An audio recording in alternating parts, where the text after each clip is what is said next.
Welcome everybody back to Sustainable River Basin Management Module 3.2, Part 1. Let's recap on what we have been doing. We have completed Module 1 and Module 2, and we are now in Module 3, which is dealing with the status and challenges in sustainable river basin management, of which we have completed week 1, and we are now moving into week 2. What I want to cover in this part of the Module 3 are those subjects: data, information, monitoring. I want to speak to you about the environment, water pollution, and the role of corporates in sustainable river basin management. We start today with talking about data and information. What are the issues around this? The challenges are that we are requiring data to manage river basins in a sustainable fashion. So we have two complex components in it. One is the sustainability, and the other one is the scale of it, dealing with an entire river catchment. The three dimensions of sustainability are very difficult to capture in the form of data, plus the time dimension, including forecasts or predictions for future generations, all have to be included into the aspect of sustainability. So that means that the inputs not only come from monitoring, but also from additional data sources, which I'm going to discuss today with you. So what are the kinds of data and information which we need to collect if we want to manage river basins in a sustainable context? We need to collect hydrological data. The major challenges are to transform point source data into a basin scale, into surfaces and to basin scale information. We need climate data, which has to be transformed from a discrete in-time observation to long-term information, which is a major subject, major science on its own. We need economical data, which we may be able to express in monetary units, but not only. And we need environmental data, which could be something like counting animals or species. It could be measuring air pollution and so on. And we need social data. And those social data could be health records, could be, for instance, crime rates, school enrollments, and so on. Some of those data we can collect through monitoring. So we can use sensors to measure something. We can use equipment, we can install equipment to measure and collect certain parameters, or we could conduct census questionnaires and obtain our data. Now, for the sustainability issues and for sustainable management, this is not enough. So those measurements alone will not explain, for instance, individuals' behavior. They will not explain crowd behavior, and they will also not explain to us the system's feedback loops and the communication which takes place in a system or between systems. So how do we deal with this?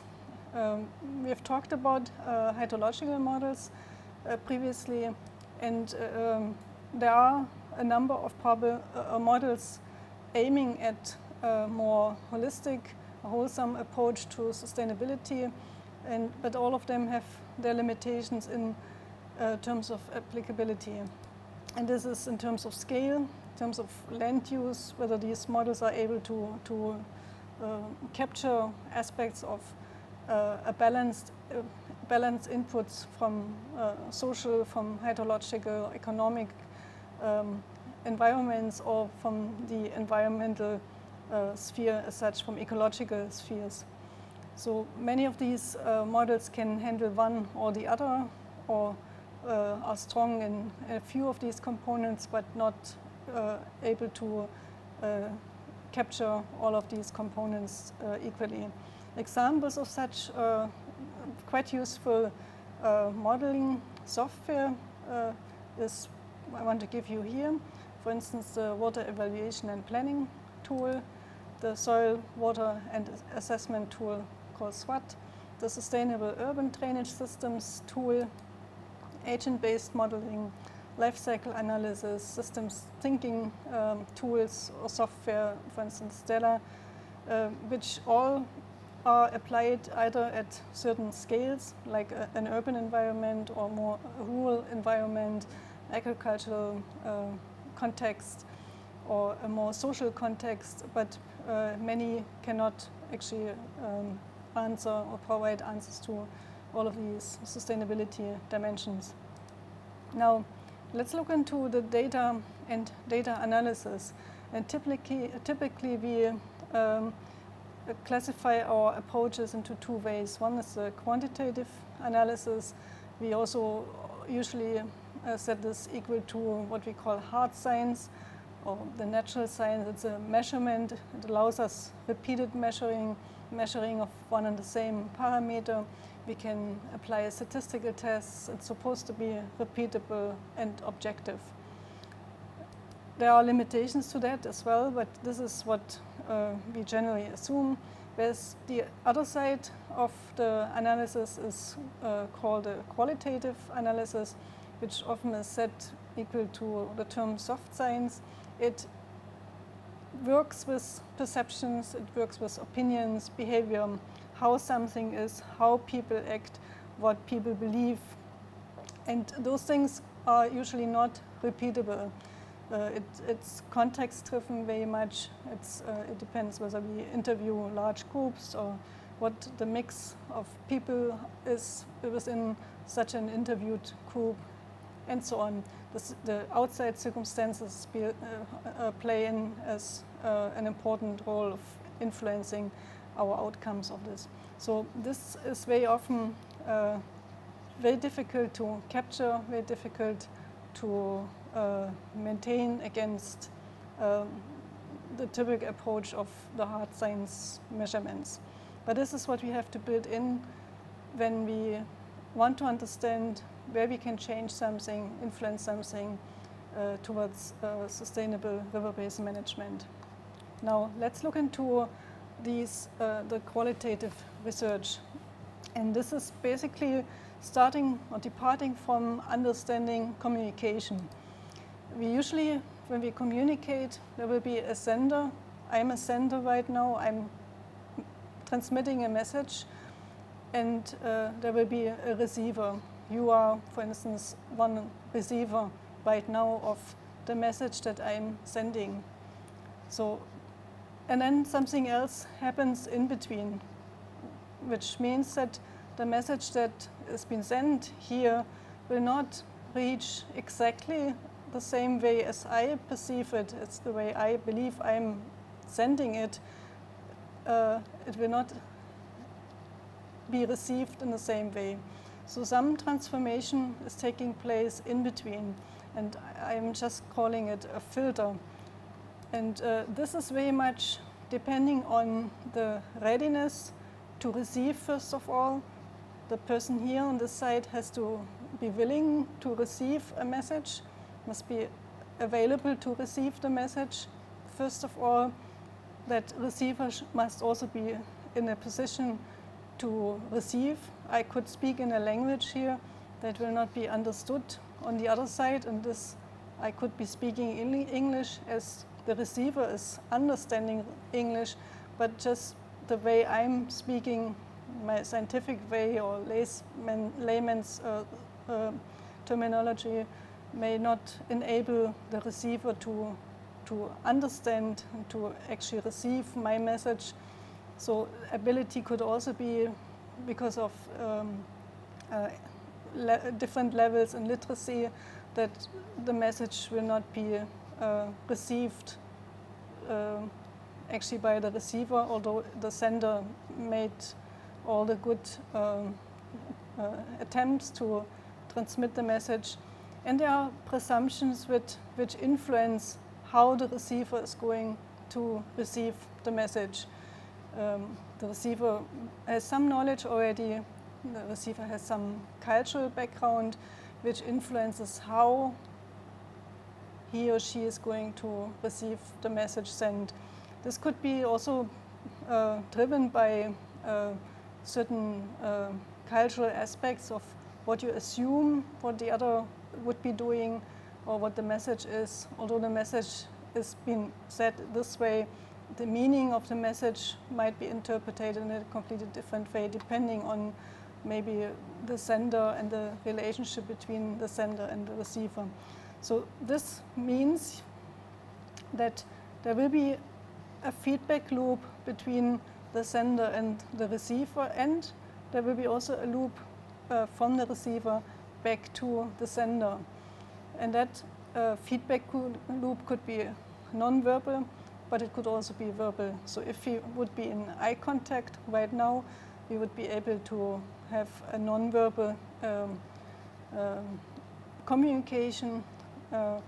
We could have a verbal communication by talking to each other, but I can also see how another person is reacting to a message that was sent in terms of a non-verbal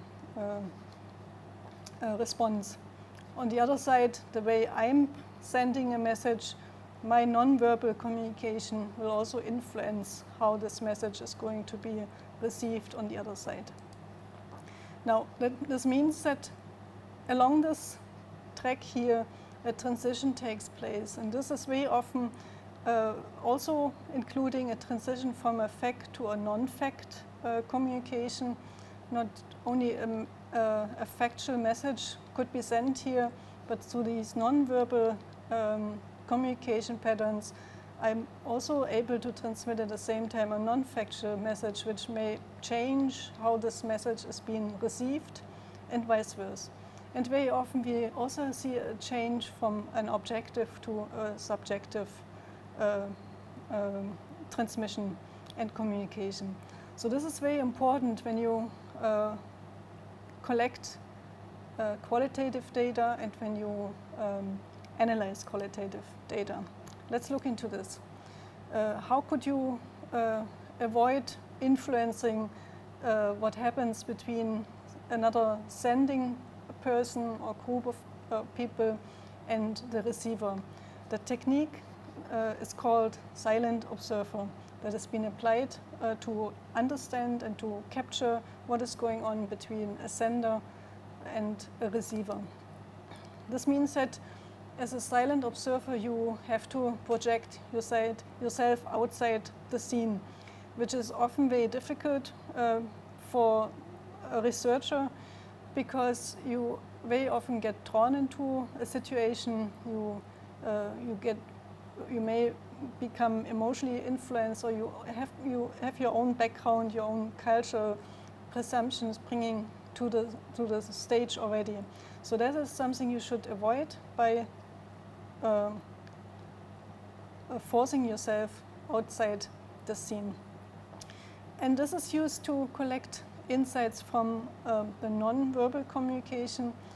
It is including cultural and traditional elements that can be captured in that way, and understanding or capturing these cultural and traditional elements can help us understand how people behave, how we can influence behavior, and how decisions come into being. Now, what are sources of qualitative data? One would be open-ended questionnaires. We could have a frame of issues that we want to investigate, and we may just throw an open question into the space and see how the person or the group of people asked will respond to it. Or we could have a focus group discussion where we have a selected group of people with certain common properties, common knowledge maybe, or common stakes in a certain issue, for instance, water allocation, and bring those together and discuss an agreed issue. That could be a focus group discussion. We could also come with semi-structured interviews. That is, we have a frame, a structure of an interview, but we allow for the space of moving from not from top to bottom of the interview, but to move through the interview in an informal way. We could also have stakeholder meetings, which could be structured or open-ended, and very interesting are online discussions. And what is interesting in these online discussions as a source of qualitative data is that they are inexpensive, they are fast to obtain. You don't have to run 500 interviews somewhere in the field or meet several times with different focus groups. We can have a large number of people participating in this on a voluntary basis, which is very hard to achieve when we as researchers go out and try to meet and talk to people individually or bring large groups together for specific interviews. So that's a source that I want to discuss a little bit on now, because they are fairly representative for at least the social strata, which is internet, which has internet access, which is connected to these online sources. So, which is a wide group of the society in many countries. So let's look into these online discussions. We know that they are a source of data, a source of information from an economical point of view, or from an intelligence point of view. This has become very known right now. But they are also an important source of information for social studies. And you could look into online newspaper articles, you could look into online science articles, online documentaries, movies, but documentaries, and many other. So the interesting part to this is you have on one side this issue that's been brought up and discussed by an author or by a team of authors, and we have, as a reader, the possibility to take a position and to write about that position, to comment about this article. It, in many times, generates long lists of opinions. It also generates brings together a lot of knowledge, a lot of applied knowledge, a lot of experience about the contents of the article, but also it brings together a lot of emotions or personal feelings, including about the author of the article, but also from the society, from the people who comment about that. So it reflects both sides about the author, but also gives insights out of the society as a whole. So this is very informative and very inexpensive to obtain and make use in the sustainability context. I want to show this now on just walking you through how you could go about this and obtain qualitative data. So what you could do is pick any example newspaper article which, for instance, deals with the provision of water supply in a specific area or in general in a country. It could also be an article about groundwater abstraction permits or something about pollution, water pollution, just to stick to our topic of sustainable river basin management. You should read that article, and while you are reading, you should step out yourself and take notice of the fact that you are, by reading this, already developing your own view about the article, the contents, and maybe even about the author of that article. Now, moving on, you should project yourself into the position of the silent observer and try to answer some questions like, what do people respond to? You have the title of the article, the newspaper article, and there's a certain objective that the author had when he or she wrote the article. What do people respond to? How do people respond? In which way do they respond? Is it factual? Is it non-factual? Is it scientific? Is it non-scientific? Is it emotional, non-emotional, and so on? And what do people think about the factual contents? Now, the next step would be that out of these comments written by the readers, you can extract 4 or 5 main fields which the author had in his mind or her mind when she or he wrote the article. And those fields could be something like, for instance, pollution, or it could be something about environmental degradation. It could also be about water pricing, or whatever the matter was that is discussed by the author. You could, from this, summarize the author's profile. You could, from the information that you can extract from the article itself and the background information given to the publication, get a professional background. You can know about the current whereabouts, which institution or where is that person engaged right now. You can work out a line of presenting. You could see how the contents are linked within the article themselves. And then you should, from the comments that were posted by the readers, you should develop profiles of those commenting people. You can identify actually who those people are who commented. You can group them corresponding to the way they responded. You can derive from their messages, their comments, a lot of information. It can start from the age. They can tell you whether they were women or men. You can even know about their professions, very often their interests, how they come to actually respond to this article, and what their actual contribution to this whole discussion about the article is. And then from that, the 2 profiles that you have developed, you can set yourself a set of questions, and you should limit this. Very often you can build many questions. You should think about questions that work towards answering what you want to obtain for your specific research around sustainability, and you can extract the answers from the comments. So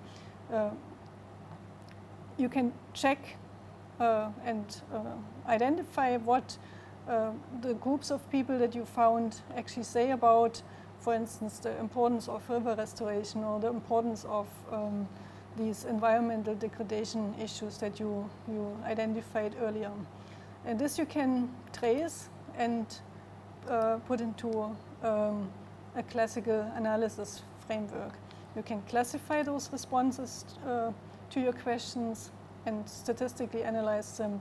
And you can, in addition, use the like and dislike function that very often comes along with these posts, the comments that you can make online, and can use that as a weight factor. How many people actually corresponded, how has this been rated within a larger population.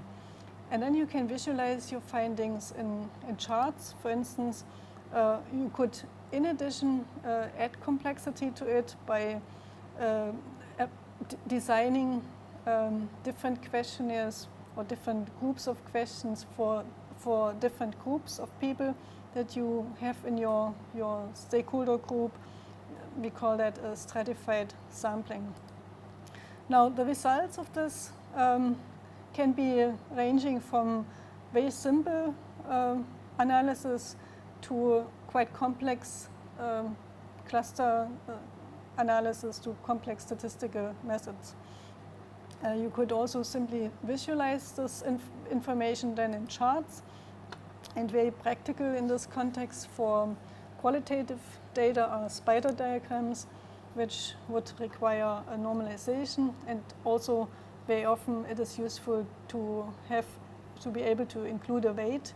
And as I mentioned, the like-dislike function could be used as a weight in this context. You could, for instance, plot opinions of groups of people. Example, you could have scientists, you could have politicians, technicians, laymen, with regard to various fields, and those fields could be, for instance, pollution or economic development, restoration, and so on. And you can get very complex results out of that. Or you could take your statistical results into a SWOT type diagram, where you could, for instance, have the percentage of people or groups of commenters, and you can put them in a range type of arrangement between extremes or four extremes, for instance, a perception versus facts, or the agreement versus opposition, and so on. And it gives you a lot of insight of how people perceive something.